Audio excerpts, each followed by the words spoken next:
Kasi hindi nakakita yung iba. Para matapos na tayo, ha? Nagmamadali ba kayo? Kung hindi naman tayo nagmamadali, hanggang alas 8 pwede tayo. Wow. Marami. Ay kami hindi nagbumadali. Okay lang. Oo, hindi lang kami. Kami wala nang tikot.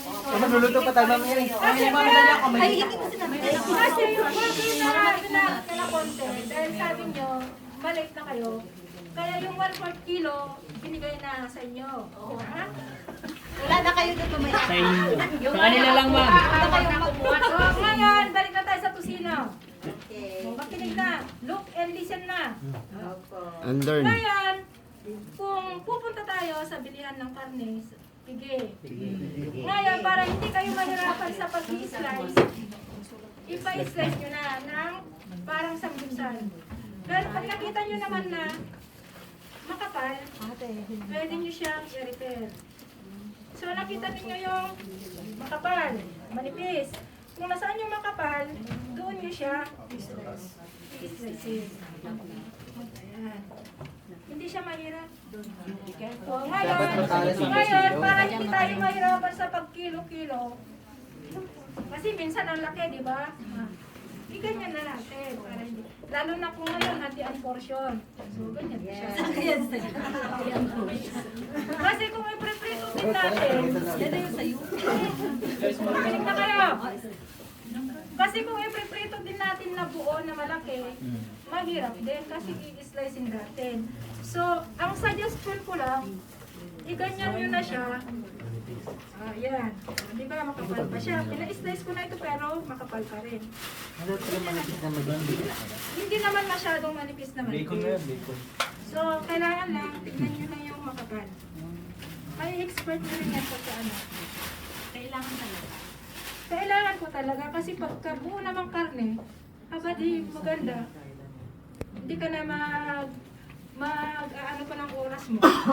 Pero kung buo na kukunin mo, ikaw na mag-i-slice. So, sabihin niyo doon, kasi ako hindi ako marunong mag-Korean, so hindi ko masyadong masabi na mas manipis pa sa samgyeopsal. Pag sinabi mo kasi na samgyeopsal, parang ganito na yung slice nila ng samgyeopsal. So, kung nasaan yung makapal, doon nyo.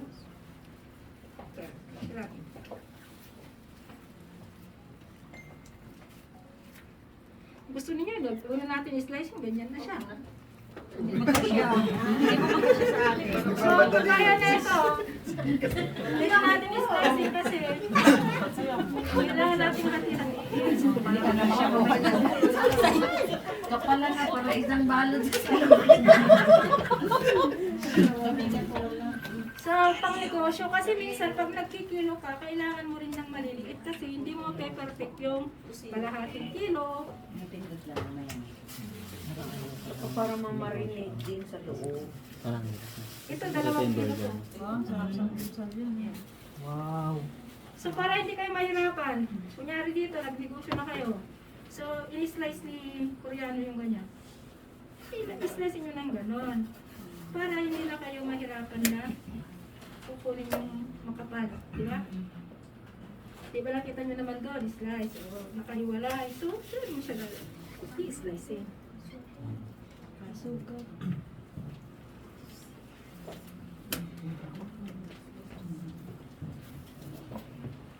Kaya matala sa kutsilyo niya siya.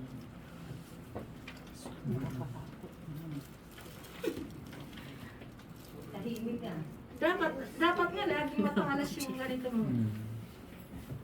Pag-usapang hiwaan, tahimik ka lang. So, ganun na natin. Maingay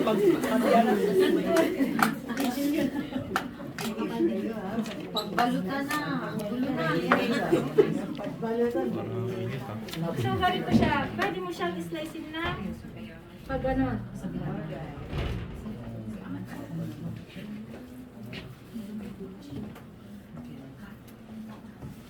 Kasi kung natatakot kang ganito, hindi ka na pwedeng magnegosyo kasi takot ka pa naman.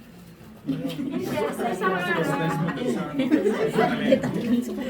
gawaan, pag hindi ka nasugat, ibig sabihin, hindi ka pwedeng magnegosyo. Hindi naman natin talaga